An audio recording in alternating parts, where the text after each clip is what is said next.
Hello guys and welcome back. Today I'll show you how to find search history on Instagram. First thing, open the Instagram app on your smartphone or tablet.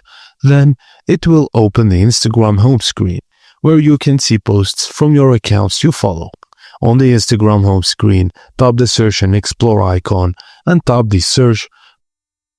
Then display trending images and content when you do so. Tap on the search bar at the top of the search and explore page. This will focus the pointer on the search box. Any previous searches will disappear and you can start typing new search terms.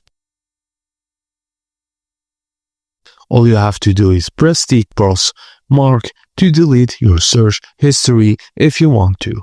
And that's it guys, as simple as that. Thank you for watching and please don't forget to like and subscribe for more.